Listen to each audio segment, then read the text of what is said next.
સુરતમાં ગેરકાયદેસર રહેતા બાંગ્લાદેશીઓ વિરુદ્ધ ઓપરેશન શરૂ થયું છે। અલગ અલગ વિસ્તારમાં 261 શંકાસ્પદ બાંગ્લાદેશી ઝડપાયા।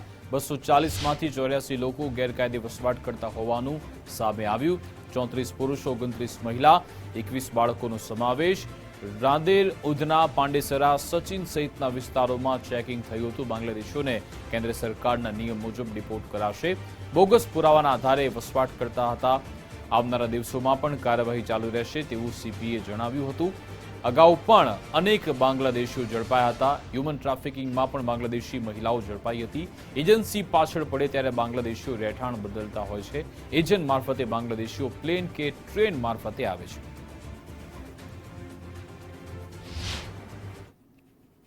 એના કોમ્બિંગ કરીને એના જેટલા બી લોકો હતા જોઈએ એના વેરીફાઈ કરવાની કામગીરી ચાલુ થઈ જોઈએ અને અર્લી મોર્નિંગ સુધી તક જો વિગતો આવી અમે લોકો ટોટલ 261 જેટલા લોકોને જોઈએ શંકાસ્પદ બાંગ્લાદેશીઓને જો રાઉન્ડ અપ કરાયા હતા જોઈએ જેમાં પૂછપરછ એના જો મોબાઈલ નંબરોમાં જો ડિટેલ્સ, બેન્કિંગ ડિટેલ્સ, બેંકના પૈસા ક્યાં ટ્રાન્સફર કરતા હોય, કોના સાથે બાતોચીત કરતા હોય, આ બધા તમામ પ્રકારના જો પુરાવા, આધાર કાર્ડના પુરાવા, રાશન કાર્ડ વગેરે બધા અમે લોકો જોયા અને જો અમારે ભારત સરકારની જો બી સુવિધાઓ છે, રાજ્ય સરકારની સુવિધાઓ છે એના માધ્યમથી જો આ લોકોનો ડેટા અમે લોકો ચેક કરે છે એના પછી જો આપણે અત્યાર સુધી 84 લોકો કન્ફર્મ થાય છે જે બાંગ્લાદેશી નાગરિકો છે જો અને આમાં જો ટોટલ 34 જેટલા પુરુષ છે, 29 જેટલા મહિલા અને 21 જેટલા બાળકો છે।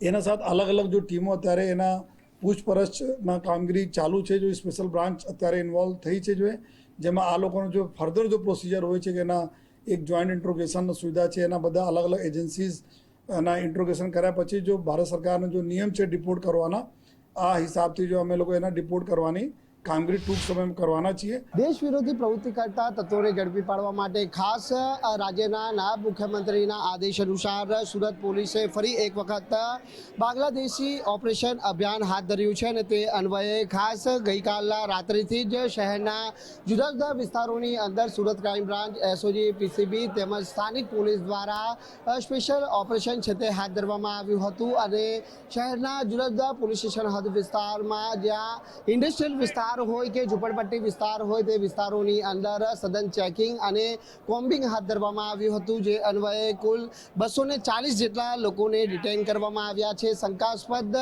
240 બાંગ્લાદેશીઓની હાલ અટકાયત કરવામાં આવી છે જે પૈકી 85 જેટલા લોકો છે તે કન્ફર્મ બાંગ્લાદેશી હોવાનું સામે આવ્યું છે। મહત્વની વાત છે કે કોઈ પણ આધાર પુરાવા વગર જે છે તે આ તમામ લોકો છે તે ગેરકાયદેસર રીતે સુરતમાં વસવાટ કરી રહ્યા હતા અને તેને લઈને સુરત પોલીસ તરફથી હાલ આ તમામ લોકોની હાલ અટકાયત કરવામાં આવી છે। જો કે 240 પૈકી 85 જેટલા લોકો બાંગ્લાદેશી હોવાનું અને કોઈ પણ આધાર પુરાવા વગર અહીં સુરતમાં વસવાટ કરતા હોવાનું સામે આવ્યું છે। ત્યારે આ તમામ તત્વો દ્વારા જે પ્રમાણેના ડોક્યુમેન્ટ્સ તૈયાર કરવામાં આવ્યા હતા તે બોગસ ડોક્યુમેન્ટના કારણે આ લોકો છે તે સુરતમાં વસવાટ કરતા હોવાની જાણકારી હાલ પ્રાથમિક તપાસમાં સામે આવી છે। ત્યારે જે ડોક્યુમેન્ટ્સ આ તમામ લોકો પાસે રહેલા છે તેનું પણ ક્રોસ વેરિફિકેશન છે તે હવે પોલીસ તરફથી કરવામાં આવશે।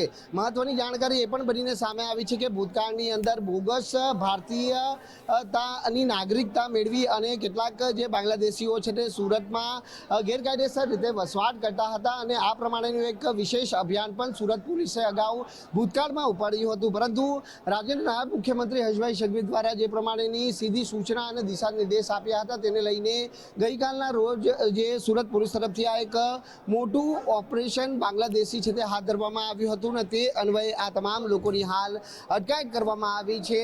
આ તમામ લોકોને બાદમાં છે તે ડિપોર્ટ કરવામાં આવશે અને કાયદેસરની કાર્યવાહી છે તે સુરત પોલીસ તરફથી હાથ ધરવામાં આવશે।